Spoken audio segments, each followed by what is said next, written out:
इतिहास में ऐसा कभी नहीं हो गया, दुगना मिनिमम 50% बढ़ा दिया है। उसके बाद कहीं घरों में आपको डबल बिल आ रहा है। ये पूरा गलत तरीके से ये जो अमेंडमेंट हो गया ये तुरंत वापस लिए जाए।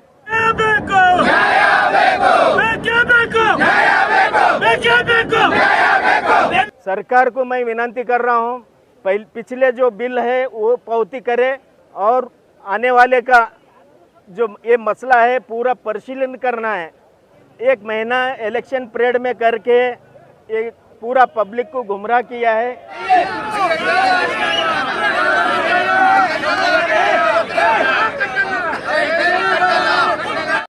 ये जो कौन से तरीके में आप बढ़ा रहे हैं वो सबको समझना चाहिए। 2020 जो पास किया गया ये उसका नतीजा है कि 2020 में खामोश रह के वो बिल पास होने का जो देखा गया, आज उसके रिजल्ट्स जनता को भुगतने पड़ रहे हैं।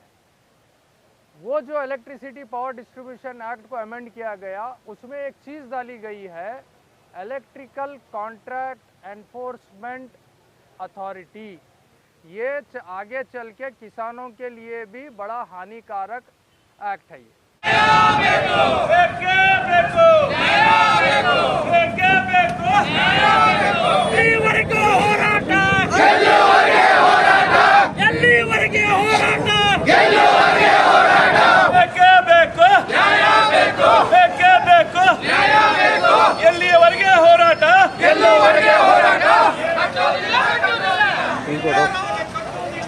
थोड़ा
वर्ग आज जो बंद निर्धार करके ये जो स्ट्राइक कर रहे हैं, ये जो मसला है इलेक्ट्रिक तारीफ का, ये जो तारीफ बढ़ा गया है पूरी तरीके से अनसाइंटिफिक तरीके से किया गया। ये पूरा सारे इंडस्ट्री और व्यापार वर्ग को प्रोडक्शन कॉस्ट दुगना होता है और ये पूरा आम पब्लिक पे पड़ता है। और ये जो तहकीकात करे अभी बहुत 1 महीना इलेक्शन परेड में करके ये पूरा पब्लिक को गुमराह किया है। ये जो बात अच्छी बात नहीं है। ये पूरा सारे इंडस्ट्रियल बिजनेसमैन और पूरा चेंबर ऑफ कॉमर्स FKCCI से ये पूरा मीटिंग होने के बाद ये जो कौन से तरीके में आप बढ़ा रहे हैं वो सबको समझना चाहिए। इसको कम से कम सब इंडस्ट्री वालों को 6 महीने से साल भर लगेगा ये पूरा समझ में आने के लिए, और आगे उनका प्रोडक्शन कॉस्ट भी किसी का हित में नहीं रहता है। तो ये सारे चीज़ है। ये अभी सरकार से और KRC से हमारा विनती है, तुरंत पुराने बिल पावती से हिसाब से पहले आपको पावती, क्योंकि हमने भरना नहीं चाहते हैं, आपको आपका भी चलना है हमारा भी चलना है। तो तुरंत आके तुम अनवांटेड बिल क्रिएट करके आप कटिंग को आए तो कोई भी मौका नहीं देंगे पब्लिक। आप इसके पब्लिक के हित में आप अगर पुराने तारीफ को रिवाइज करके वापस ये जमा कर लिए और ये आगे वाला आने का दिन ये पूरा पर्सनल होना है, ये सारे पब्लिक और इंडस्ट्री वालों का ही नोटिस में आना चाहिए किस लिए बढ़ रहा है, किस लिए क्या हो रहा है। तो उसके बाद फिर जो भी होता है वो डिसीजन लेना चाहिए। राघवेंद्र मैलापुर सराफ एसोसिएशन प्रेसिडेंट और कलबुर्गी होटल इंडस्ट्री में भी ताल्लुक़ रखता हूँ, इंफ्रास्ट्रक्चर में भी ताल्लुक़ रखता हूँ। सारे चीज़ रिटेलर्स के ताल्लुकात में बहुत लोगों को ये नुकसान पहुँच रहा है। ये आप सरकार जल्द से जल्द आप सरकार के लिए हित में जो चाहिए आज 2 दिन में 1 दिन में 24 घंटे में आप निर्णय लेते हैं, ये भी आपके हित हाथ में है। ये 24 घंटे में ये वापस लिए गए, उसके बाद में जो पिछले सरकार करे ये सरकार करे हमें कोई लेना देना नहीं है। हमें हमारा व्यवहार चलना चाहिए, नहीं तो पूरा फैक्ट्री इंडस्ट्री सब सारे बंद होने के इसमें नौबत में आते हैं। आप बहुत जल्द से जल्द इसको निर्णय देना बोल के हमारा सबका विनंती है। आज ये बिजनेस एसोसिएट ट्रेडर्स और जनरल पब्लिक का ये बहुत बड़ा स्ट्राइक हो गया अगेंस्ट KERC। ये जो इलेक्ट्रिसिटी का चार्जेस बढ़ा हुआ है उसके अगेंस्ट सब लोगों ने मिलके आज चेंबर ऑफ कॉमर्स के बैनर में आज बड़ा सा रैली निकाला है, स्ट्राइक निकाला है। अपोज कर रहे हैं हम लोग ये इलेक्ट्रिसिटी चार्जेस जो है विदाउट एनी नोटिफिकेशन और 50% एकदम सडनली चार्जेस ज़्यादा हुए। Fuel purchase power surcharge charge भी ज़्यादा हुआ है, फिक्स्ड कॉस्ट ज़्यादा हुआ है और पर यूनिट का चार्ज भी ज़्यादा हुआ है। ये ज़्यादा chamber of commerce and industries के तरफ से सभी ट्रेडर्स इंडस्ट्रीज़ को बिजनेस ऑर्गेनाइजेशंस को स्ट्राइक के लिए बुलाया गया था। सभी अपने शॉप्स को बंद करने के लिए अपील की थी, जो बहुत सक्सेसफुल रहा। सभी अपने एस्टेब्लिशमेंट बंद करके हमारे साथ बहुत तादाद में लोग शामिल हुए और आज की स्ट्राइक को हमारे कामयाब किए। हम यही KERC से रिक्वेस्ट करते हैं कि आपने जो ये प्राइस हैक में ये किया है, आप प्रो कंज्यूमर है, आपसे ये रिक्वेस्ट करते हैं कि इसको हर एक बार आप जो भी हो सकता कम करने की ये करके सभी लोगों को, इवन जनरल पब्लिक भी इससे परेशान है और ट्रेडर्स भी परेशान है, इंडस्ट्रीज़ भी परेशान है, हर एक पब्लिक इससे परेशान है। तो आपसे ये रिक्वेस्ट करते हैं हम KERC से कि आप इसको रिवाइज करिए और जो भी हो सकता मिनिमम कॉस्ट में हम सभी को इलेक्ट्रिसिटी दीजिए। Thank you. में Karnataka electricity power tariff hike किया गया है, उसके अगेंस्ट में जो है chamber of commerce and industries association और कॉमर्शियल एस्टेब्लिशमेंट ने जो कर्नाटका बंद का कॉल दिया था 22 जून 2023 को, आज गुलबर्गा काफ़ी सक्सेसफुल बंद रहा। सारे कारोबार मार्केट सारा बंद रहा, सारे इंडस्ट्रीज़ बंद रहे। बहुत स्ट्रांग प्रोटेस्ट रहा गुलबर्गा में इलेक्ट्रिसिटी पावर टैरिफ हाइक के ऊपर।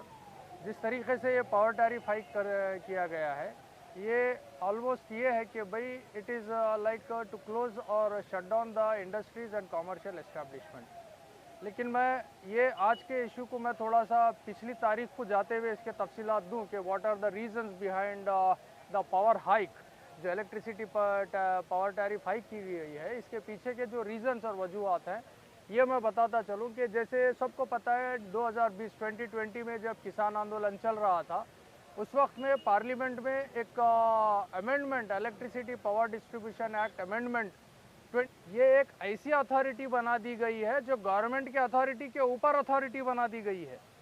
यानी कि पावर डिस्ट्रीब्यूशन कंपनीज को इतना पावर दिया गया कि वो अपने मर्जी मुताबिक as they wish they can hike the price of electric power.